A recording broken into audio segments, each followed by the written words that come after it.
बिस्मिल्लाहिर्रहमानिर्रहीम। मुबीन जाफ़र भट्टी advocate high court of खिदमत में हाज़िर हूँ। दोस्तों, कैसे हैं आप सब? उम्मीद है सब ठीक ठाक हैं, खैरियत से हैं। और दोस्तों, 2 दिन लाहौर हाई कोर्ट में रहा और मसरूफियत रही, आज ही वापस आया हूँ। अच्छा, इलेक्शंस के बारे में बात करते हैं। जो खुशाब का इलेक्शन हो रहा है उसमें 10 बजे तक तो ये इतलात थी कि पीटीआई जो है वो लीड कर रही है और नून लीग जो है वो थोड़ा पीछे थी, कोई तकरीबन 4,000 वोट का फ़र्क था। अब बात इलेक्शंस में अगर आ जाए तो की ज़िक्र करें तो मौजूदा हालात के अंदर कायद-ए-आज़म मोहम्मद अली जिन्नाह भी अगर नून लीग और पीपल्स पार्टी के मद्देमुकाबल आ जाएं तो वो इलेक्शन हार जाएंगे। उसकी वजह क्या है? उसकी वजह बहुत सीधी सादी सी वजह है। हमारा एक इदारा है इलेक्शन कमीशन का, और उस इदारे को बने हुए, पाकिस्तान को बने हुए 70 साल हो गए हैं और 60 साल से वो इदारा भी चल रहा है।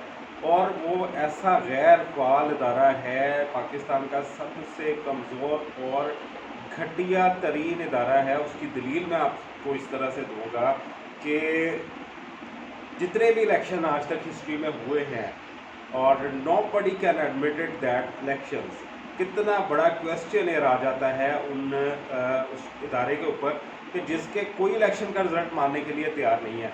कोई ऐसा इलेक्शन आप मुझे बता दें जिसके होने के बाद बाकी पार्टीज़ ने अपनी तमानियत का इजहार किया हो, उन्होंने इजहार किया हो कि हम मुतमईन हैं इस इलेक्शन से, जो हुआ है उसका रिजल्ट हम एक्सेप्ट करते हैं।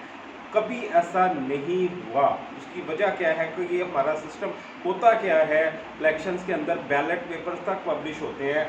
कोई मुश्किल काम नहीं है इन लोगों के लिए, इनकी जड़ें नून लीग की इतनी मजबूत हैं, ये रिगिंग में माहर हैं, इलेक्शन धांधली में ये लोग माहर हैं, और माहर भी हैं और एक्सपर्ट भी हैं, और ये पॉलिटिकल साइंस जो पाकिस्तान की है उससे बड़े अच्छे तरीके से वाकिफ़ है। आप मुझे बताएं, आज तक कभी कोई हुकूमत पावर में होती है? हुकूमत धांधली करती है। साबका अदवार में अगर देखा जाए तो हुकूमतें धांधली करती नहीं। बड़ा गौर से आपने मेरी बात सुनी है। इमरान खान ने धांधली का एजेंडा नहीं अपनाया। इमरान खान ने ना धांधली की है, ना जो उसकी पार्टी के लोगों ने उसे कहा तो उसने उनको भी डिनाई किया है। अदरवाइज़ पाकिस्तान तहरीक इंसाफ तमाम ज़िमनी इलेक्शन जीत जाती। ज़िमनी इलेक्शन एक खुला माहौल है और वो नून लीग वाले धांधली करते हैं। सिंध में भी अब देखें, सिंध का अगर इलेक्शन देखा जाए तो सिंध में पाकिस्तान तहरीक इंसाफ जो है उसका वोटर बाहर नहीं निकला रमज़ानुल मुबारक की वजह से। नून लीग और पीटीआई और पीपल्स पार्टी का मुकाबला बनता था। तहरीक लब्बैक पिछले इलेक्शन में भी तीसरे नंबर पे थी, इस इलेक्शन में भी तीसरे नंबर पे है। नून लीग पिछले इलेक्शन में भी दूसरे नंबर पे थी, इसमें भी दूसरे नंबर पर है। और पिछले इलेक्शन में पीटीआई 2018 में फैसल वादा पहले नंबर पे थे, पीटीआई 5वें नंबर पर चली गई क्योंकि इलेक्शन शफाफ नहीं थे, आर्मी नहीं थी खड़ी वहाँ पे, कैमराज नहीं लगे हुए थे, किसी ज़िमनी इलेक्शन में कैमराज का इस्तेमाल नहीं किया गया। और दूसरी एक अहम बात जो है वो ये है कि कायद-ए-आज़म मोहम्मद अली जिन्नाह भी आ जाएँ, अल्लामा इकबाल भी आ जाएँ तो वो इलेक्शन हार जाएंगे। उसकी वजह यह है कि इनसे इलेक्शन जीतना भाई बहुत मुश्किल है।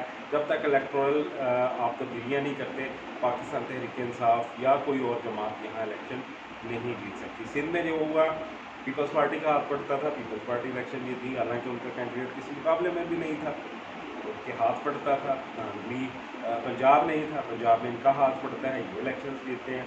ये सिस्टम अब ख़त्म होना चाहिए, खुदारा ये सिस्टम ख़त्म होना चाहिए। इलेक्शन कमीशन को फ़ाल बनाना होगा, और उसके अलावा इलेक्टोरल रोल्स को जो तरीक़ेकार है, इलेक्ट्रल वोटिंग मशीनें जो पूरी दुनिया में इस्तेमाल होती हैं, उन मशीनों का इस्तेमाल पाकिस्तान में करना होगा ताकि वोट को इज़्ज़त मिल जाए।